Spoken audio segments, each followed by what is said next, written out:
What's up guys, this is Chris from AndroidPIT.com and we are here today with a handful of flagship smartphones and a handful of different post-focusing lens effects. So lens blur, U-focus, selective focus, whatever you want to call it, everyone's got one.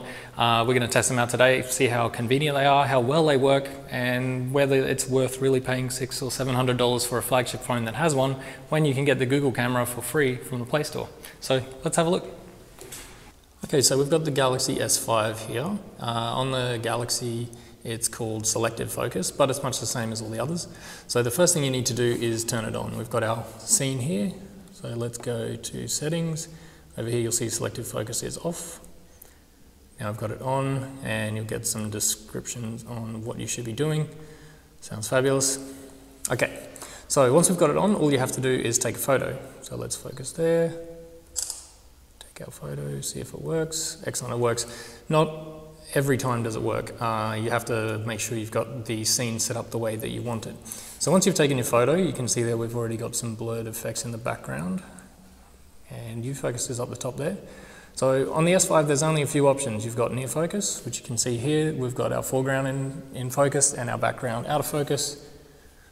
Far focus, where we'll switch around, background in focus and blurry at the front, and pan focus or universal, and that's everything.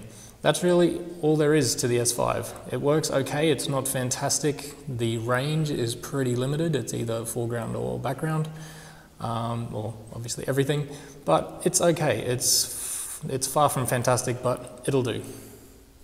Okay, so here we have the Xperia Z2. Let's go into the camera as well. So the Z2 obviously has a pretty impressive camera in terms of resolution, but it also has a blur effect, background defocus. No one really made much of a big deal about this when it first appeared on the market. It hasn't appeared on the market in many places, but we have one.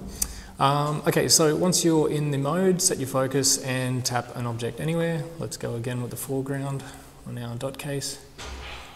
Take our photo. And you can hear it takes two. Not sure if you caught that, but it takes two photos, and you can see it processing now. Now, the Z2 has a lot more options than the S5. You have, obviously, the blur type on the side here, so you can see the difference in the background, where we have a vertical blur, or a horizontal blur, or a typical round blur, I guess you would call it.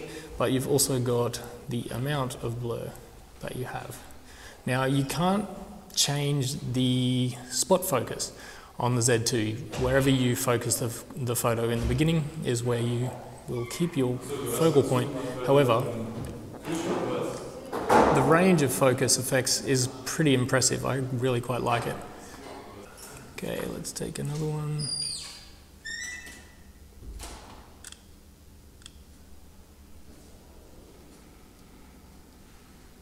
You can see it's kind of pushing the focus up to the headphones in the middle there. I'm not entirely sure why it's doing that when we're pretty clearly setting focus at the front. It's better than the S5, I think, because there's a little bit more functionality, but it's obviously not perfect either. Okay, so here we have the HTC One M8. Let's use our gesture shortcut for the camera, which will then swing back this way anyway, so it doesn't matter. A lot's been made over the HTC One M8's U-focus feature, which is kind of similar to the others, but again slightly different as well. So you can see in your camera modes, you want to be in your regular camera, and then you just need to select a focal point, take your photo, go into your photo, and then we have our, where are we, editing options. So we go into edit and we've got the U-focus option here, and the nice part of this is you can tap anywhere to refocus. So we'll go to the headphones, it's got the back there.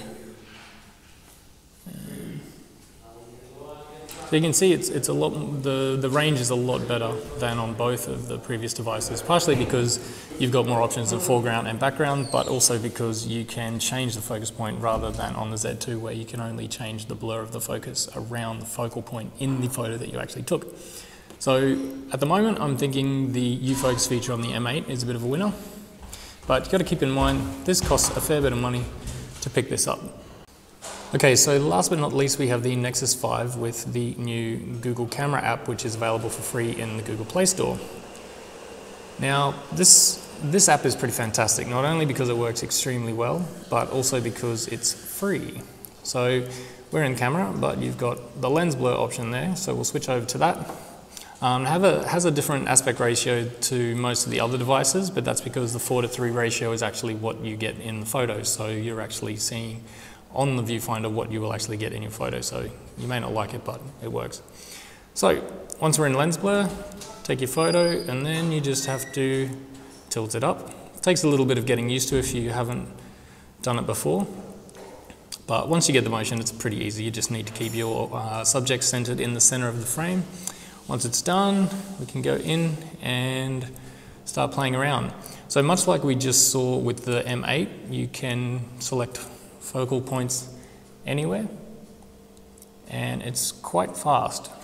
And in my opinion, more accurate even than the M8, which still tends to be a little bit blurry. I find that the Google camera has a much better focal range and quality, I guess you would say. You've also got the slider, much like we had on the Z2, so you can change the amount of blur in the background. And that will carry through anywhere in the picture.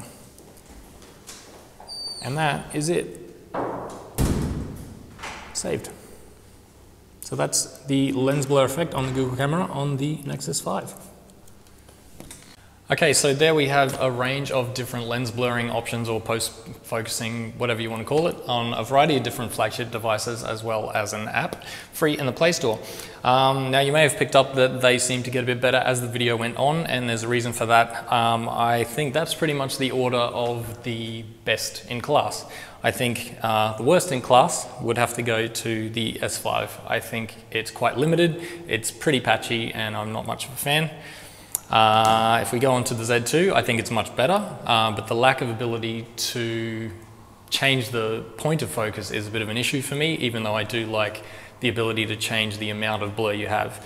So that's in third position.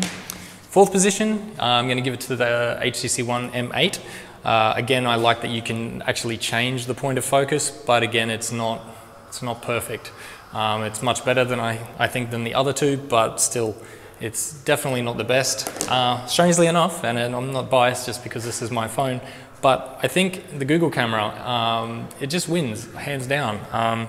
Functionality is much better than the others.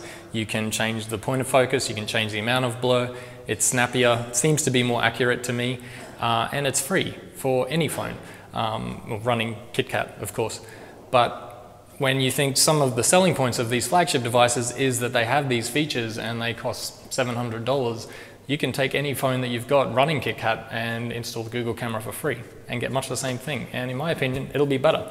So test them out, let us know what you think in the comments below. And by all means, subscribe to our YouTube channel, check us out on the web and on Twitter and Facebook. Until next time, ciao.